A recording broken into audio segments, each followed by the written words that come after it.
तो हेलो दोस्तों, आपका हमारे चैनल रवानी ट्रेडर में स्वागत है। आज का वीडियो गाइस रिस्क मैनेजमेंट के ऊपर होने वाला है। चलो इसे प्रॉपर डिटेल्स में समझते हैं। देखो गाइस, ट्रेडिंग में लॉस होने का सबसे बड़ा कारण होता है रिस्क मैनेजमेंट ना आना। मान लो जो लोग भी गाइस मार्केट में न्यू आते हैं, जो बिगिनर रहते हैं, वे लोग का माइंड से पता क्या रहता है। वो लोग का माइंड से रहता है कि मुझे 1 लाख लाया मार्केट में, आज हम लोग इसको 10 लाख करना है। ये माइंड सेट से वो लोग आते हैं और सारा कैपिटल अपना खत्म कर देते हैं भाई। एक ही ट्रेड या दो ही ट्रेड में लोग सारा कैपिटल खत्म कर देते हैं। अगर गाइस वो लोग रिस्क मैनेजमेंट अच्छा से फॉलो नहीं करेगा ना गाइस, तो सारा कैपिटल आप जितना भी मार्केट में लेके आएंगे ना, 1 लाख, 1 करोड़, 10 करोड़, जितना भी लाएंगे ना गाइस मार्केट में, सारा मार्केट आपसे ले लेगा, अगर आपका रिस्क मैनेजमेंट अच्छा से नहीं होगा भाई। ठीक है। तो देखो, रिस्क मैनेजमेंट का मतलब क्या होता है भाई पता है। जब हम ट्रेडिंग करते हैं, ठीक ना, चाहे वो ऑप्शन ट्रेडिंग हो या फ्यूचर ट्रेडिंग हो, किसी भी मार्केट में ट्रेडिंग करते हैं, ठीक ना भाई, ट्रेडिंग करते हैं जिसमें गाइस हम लोग एक रिस्क लेते हैं, ठीक ना। देखो, रिस्क मैनेजमेंट एक ऐसा चीज़ है गाइस जिसमें आप अपने नुकसान को नियमित कर सकते हैं। मान लो अपना रिस्क है 500, तो 500 में रिस्क को अपना ट्रेड को क्लोज कर सकते हैं। ठीक है। नहीं तो गाइस अगर 500 में लॉस आप एक्सेप्ट नहीं करेंगे तो आपका ज़्यादा बड़ा भी लॉस हो सकता है उसमें, ठीक ना भाई। देखो सिंपल से बताते हैं ना भाई, रिस्क मैनेजमेंट एक ऐसा चीज़ है ना, जिससे आप अपना लॉस, जितना भी आपका लॉस होता है ना, उसको आप नियंत्रण कर सकते हैं, ताकि आपका सारा कैपिटल वाइप आउट ना हो। ये प्रॉपर रिस्क मैनेजमेंट, ठीक है। तो चलो इसको भाई, अब मान लो दो लड़के हैं, ठीक ना, एक का नाम ए, एक का नाम बी है। जो ए है ना भाई, वो प्रो ट्रेडर है, और जो बी है वो बिगनर ट्रेडर है। तो देखो, दोनों के पास में 10,000 रुपया दिया, ठीक ना। दोनों के पास 10,000 रुपया है, दोनों ने किसी सपोर्ट लेवल देखकर बाइंग किया। ठीक है, बाइंग किया, ठीक है। जो प्रो ट्रेडर है भाई, जो ए है, वो है ना अपना रिस्क, मतलब कि जितना उसका लॉस लेने का क्षमता है, वो लॉस एक्सेप्ट कर सकता है उसमें, ठीक ना। जैसे कि मान लो वो एक ट्रेड कहीं भी बाइंग किया, ठीक ना, मान लो को दिखाता है आपको। मान लो इस सपोर्ट लेवल है, वो यहाँ बाइंग किया है, आप साइड के लिए ये इतना ऐसे रखा, मतलब 500 का ऐसे रखा, ठीक ना, आपने वो उसने 500 का ऐसे रखा, ठीक है। ये हम लोग का ए है जो प्रो ट्रेडर है, ये प्रो ट्रेडर हम लोग, ठीक है। ये हम लोग का 500 का ऐसे रखा है, और 1,000 का फर्स्ट टारगेट रखा, 1K का फर्स्ट टारगेट रखा, ठीक है। और उसी जगह हम लोग का जो बी ट्रेडर है, ये हम लोग बी ट्रेडर है, ये इसी जगह सपोर्ट पे बाइंग किया है, और इसने ऐसे मतलब अपना जो स्टॉप लॉस है वो लगाया नहीं है। उसका रिस्क मैनेजमेंट आता ही नहीं है अच्छे से। वो 1,000, 2,000, 3,000 जितना भी लॉस ले सकता है भाई वो। ठीक है। उससे लगता है कि मार्केट अब घूम जाएगा, अब घूम जाएगा, यहाँ से घूम जाएगा, यहाँ से घूम जाएगा। उससे करते करते गाइस वो अपना पूरा जितना बिट लगाता है ना स्टेट में, सारा का सारा लॉस हो जाता है। ठीक है। इसे ही इसे ही गाइस हम लोग देखते हैं प्रो ट्रेडर और बिगिनर ट्रेडर में अंतर होता है इसमें। ठीक है। प्रो ट्रेडर 500 का ऐसे लेके मार्केट से बाहर हो जाएगा, और जो जो बिगिनर ट्रेडर है, जो बी ऑप्शन बी हम लोग का, वो आप सोचा कि यहाँ से मार्केट घूम जाएगा, यहाँ से मार्केट घूम जाएगा, ऐसे करते करते गाइस वो आधा कैपिटल अपना वाइप आउट कर देता है। ठीक है गाइस, चलो एक और एग्जांपल दिखाते हैं, ठीक ना आपको। मान लो देखो, जो ए ट्रेडर है ना, वो यहाँ बाइंग किया है, सपोर्ट बाइंग किया, उसका यहाँ पे 1K प्रॉफिट दिखा रहा है, ठीक ना। वो निकल जाता है, 1K प्रॉफिट लेके निकल जाता है, ठीक ना। और जो बिगनर ट्रेडर है उसको भी 1K दिखा रहा है, 1K दिखा रहा है, लेकिन वो वेट कर रहा है कि हाँ मुझे आर मार्केट दे सकता है, ऊपर जा सकता है मार्केट आप, ठीक ना। वे वेट करा थोड़ा मार्केट नीचे आया, फिर जो कि नहीं अभी हाफ हुआ है, आज ऊपर जा सकता है। वैसे करते करते मार्केट उसका पूरा जितना भी प्रॉफिट था ना, सबका सारा लॉस में कन्वर्ट कर दिया है। ये होता है हम लोग का बी ट्रेडर का खासियत। ई ट्रेडर गाइस हमेशा बिगिनर होता है ना, उसको सोचता है कि जितना लगाया है उसका दुगना हम लोग प्रॉफिट भी निकलेंगे। और जो ए ट्रेडर होता है ना, वो सोचता है कि हमने 10,000 रुपये लगाया है, 1K निकल जाएगा, मतलब कि 10% हम लोग मार्केट से बाहर हो जाएंगे इतना लेकर। ये होता है गाइस हम लोग का ए ट्रेडर, जो प्रो ट्रेडर होता है। तो आप लोग बताओ, ए ट्रेडर ज़्यादा, ए जो ट्रेडर है वो अच्छा है, या जो बी हम लोग ट्रेडर है वो अच्छा है। देखो ए ट्रेडर है कितना, 10,000 रुपये लगाता है तो 1K का प्रॉफिट लेके मार्केट से बाहर नहीं हो जाता, ठीक ना। 1K प्रॉफिट लेके बाहर होता है। और ये जो बी ट्रेडर है, वो 2K, 3K का लॉस लेके बाहर निकलता है। अब बोलो क्या होता है।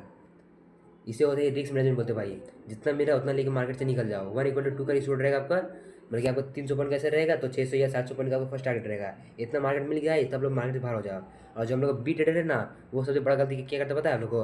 वो गलती करता है कि नहीं मैंने 10,000 लगाया है, कम से कम मुझे 20,000 चाहिए इस ट्रेड में, तभी हम बाहर निकलेंगे मार्केट से, नहीं तो नहीं निकलेंगे। वैसे करते करते भाई उसका पूरा कैपिटल वाइप आउट हो जाता है, पूरा लॉस हो जाता है उसको, पता है। तो आप लोग बोलो, आपको ए ट्रेडर बनना है कि बी ट्रेडर बनना है। कमेंट कर दो भाई आप लोग फटाफट, ठीक ना।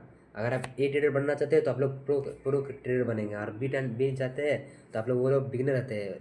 ठीक है। आप लोग कभी भी बी ट्रेडर के माइंडसेट में मत आना भाई, ठीक ना, कि मुझे आज ही आया है मार्केट में और आज ही हम लोग को कैपिटल डबल करना है। 1 लाख लेके आए तो 2 लाख, 3 लाख करना है हम लोग को, ऐसे मत सोचना भाई। मार्केट में सस्टेट करना, आपको पहले सीखने में ध्यान दो, उसके बाद पैसे कमाना आराम से, ठीक ना भाई। ठीक है। जितना समझाएगा ना, इसी को हम लोग रिस्क मैनेजमेंट बोलते हैं, ठीक है। जितना हम लोग आपको सिखाए पहले, सारा का सारा रिस्क मैनेजमेंट है। चलो गाइस आज को आपको एक एग्जांपल दिखा देते हैं, ठीक ना भाई। प्रो ट्रेडर और हम लोग का जो बिगिनर ट्रेडर उसके बारे में देखो। आप लोग को यहाँ क्या दिखाई दे रहा है बताओ भाई आप लोग। ये एक स्ट्रॉन्ग रेजिस्टेंस लेवल आप लोग को नज़र आ रहा है, ठीक है। और देखो मार्केट कितना अच्छा से है। यहाँ पे देखो पहले मार्केट यहाँ से सपोर्ट लेके ऊपर गया, ठीक है। टी लाइन जो था हम लोग का रेजिस्टेंस लेवल था उसका ब्रेकआउट किया, फिर मार्केट नीचे आ गया, ठीक है। फिर इसके बाद वेट कर भाई, यहाँ बार बार सजेस्ट कर रहा कि मार्केट यहाँ से ब्रेकआउट करेगा ब्रेकडाउन करेगा। देखो ये जैसे इसका गाइस हम लोग जो सपोर्ट टी लाइन था ना हम लोग का रेजिस्टेंस लेवल, रुको उसको डिलीट करते हैं। ये जो हम लोग का रेजिस्टेंस लेवल भाई ये वाला, इसका कैसे गाइस ब्रेकआउट किया। देखो ब्रेकआउट करेगा तो सबको दुनिया बाई करेगी ना भाई इस जगह से। जैसे ब्रेकआउट को गाइज प्रो ट्रेडर और जो बिगनर ट्रेडर दोनों को दोनों गाइज बाइंग किए हैं, ठीक है। और जो हम लोग प्रो ट्रेडर है ना भाई, प्रो ट्रेडर वो उसको पता है कि मुझे 25 से 30 पॉइंट का ऐसे रखना है और 40 से 50 पॉइंट का फर्स्ट टारगेट रखना है, ठीक है। उसका देखो 50 मतलब 50 पॉइंट का टारगेट, चलो 50 पॉइंट का टारगेट था और 20 से 25 पॉइंट का सेल था, ठीक है। जैसे मार्केट देखो उसके फेवर में नहीं किया तो वो ट्रेड को क्लोज कर दिया, ठीक ना। और ये जो हम लोग का जो है बिगनर ट्रेडर वो क्या करेगा कि नहीं मार्केट यहाँ पर आया, यहाँ से भी घूम सकता है, यहाँ से घूम सकता है, उससे करते तो भाई उसका सारा कैपिटल वाइप हो सकता है। देखो जो हम लोग का प्रो ट्रेडर था वो कितना पॉइंट कैसे लिया, 26 पॉइंट कैसे लिया। और जो हम लोग का बिगनर ट्रेडर था वो देखो लगभग अच्छा खासा पॉइंट का 50 60 40 50 पॉइंट का आराम से गाइस लॉस लेता था। ये गाइस प्रो ट्रेडर और बिगनर ट्रेडर की खासियत। आपको प्रो ट्रेडर बनना भाई, बिगनर ट्रेडर मत बना भाई, ठीक ना। चले यार एग्जाम्पल दिखा दे आपको को। कहाँ एक एग्जाम्पल आ रहा था भाई इधर का ही, देखो ठीक है। कितना से यहाँ भी एग्जाम्पल बना भाई, देखो यहाँ पर ही कितना का स्ट्रॉन्ग रेजिस्टेंस लेवल है, ठीक ना। हम लोग का रेजिस्टेंस लेवल का फेक ब्रेकआउट किया, ठीक ना। यहाँ से मार्केट आया, ठीक ना। पहले यहाँ से देखो फिर एक ब्रेकआउट किया भाई, ब्रेकआउट करने के बाद फिर नीचे आ गया, ठीक है। यहाँ से सजेस्ट करा हम लोग के पास, फिर मार्केट नीचे आ रहा धीरे धीरे, ट्रेड लाइन का सपोर्ट लेके नीचे आ रहा भाई, ठीक है। अब जैसे कि ट्रेड लाइन का जो हम लोग का आ रहा है भाई, ये ट्रेड लाइन का ब्रेकआउट करेगा तो सारी दुनिया बाई करेगी नहीं, ठीक है। मान लो हम लोग को भी ट्रेडर जो है एक ट्रेडर और बी ट्रेडर दोनों के दोनों भाई बाई करते, ठीक ना। इस जगह दोनों बाई करते भाई। हम लोग जो प्रो ट्रेडर रहता है वो 20 से 25 पॉइंट का ऐसे रखता है और 40 से 50 पॉइंट फर्स्ट टारगेट रहता है, ठीक ना। इसका 40 से 50 पॉइंट लगभग यहाँ पर रहेगा, ठीक ना भाई। और उसका 20 से 25 पॉइंट का टारगेट रहेगा, ठीक है। इतना उसका रहता है रिस्क रिवॉर्ड बैठता है, ठीक है, रिस्क मैनेजमेंट। और जो ही जो बिगनर ट्रेडर भाई वो देखेगा रिस्क मैनेज लगाएगा नहीं, सीधा ट्रेड लगा के भूल जाएगा भाई। बोलते हाँ मार्केट यहाँ आया है अभी तो छोटा मतलब लॉस चल रहा है ना, 25 पॉइंट चल रहा है, थोड़ा आराम नहीं तो घूम जाएगा घूम जाएगा घूम जाएगा, ऐसे करते तो भाई जब वो यहाँ पर भाई अपने ट्रेड को क्लोज करेगा ना उसके बाद मार्केट उसका डायरेक्शन में जाएगा। ऐसा होता है भाई बिगनर ट्रेडर के साथ, हम समझे। देखो अगर वो रही नहीं काटता रिस्क में, देखो लगभग 48 50 पॉइंट का उसका ऐसे ही चल जाता है, उसके बाद मार्केट भाई उसका फेवर में आता है। देखो ये होता है ना रिस्क मैनेजमेंट का खेल, इसलिए बोलते हैं ना आपको रिस्क मैनेजमेंट अच्छे से फोकस करो भाई। चलो मैं आपको बताता हूँ, ठीक ना भाई। अगर आप इंडियन मार्केट में ट्रेड करोगे ना तो निफ्टी में 25 पॉइंट का 25 से 30 पॉइंट का ऐसे रखना भाई, आप तो उससे ज़्यादा मत रखना, ठीक ना। 25 से 30 पॉइंट का ऐसे रखना और टारगेट रहेगा 60 पॉइंट का फर्स्ट टारगेट रहेगा, ठीक ना। ये निफ्टी 50 का। और बैंक निफ्टी का रखना 30 से बैंक निफ्टी का 30 पॉइंट सीधा सीधी, बैंक निफ्टी का 30 पॉइंट और टारगेट रहेगा 70 पॉइंट फर्स्ट टारगेट। अब ऐसे करके ये दोनों चीज़ में फोकस करना भाई, आराम से आपका अच्छा रिस्क मैनेजमेंट फॉलो हो जाएगा, ठीक है।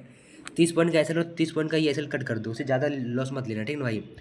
जैसे ही मार्केट देखो पहले हम लोग 30 पॉइंट का था ना, जैसे ही मार्केट यहाँ आए भाई, जैसे मार्केट इस लेवल पर आया तुरंत ट्रेड को क्लोज कर दो। उसके बाद फिर एंट्री मिलेगा भाई, एंट्री मिलेगा बार बार मिलेगा, लेकिन लॉन्ग जो हम लोग का लूजिंग ट्रेड रहता है उसको होल्ड मत करना कभी भी। होल्ड करें तो गाइस बहुत ज़्यादा लॉस हो जाए, जहाँ हम लोग का गाइस 1K का लॉस हो रहा था वहाँ हम लोग 2K का लॉस हुआ, बोलो ये सही बात है क्या। ऐसे ट्रेडिंग करेंगे भाई तो कभी ट्रेडर नहीं बन पाएंगे आप लोग, इसलिए रिस्क मैनेजमेंट अच्छे से फॉलो करिए, ठीक है भाई। आशा करो तुम्हें आपको कुछ समझ में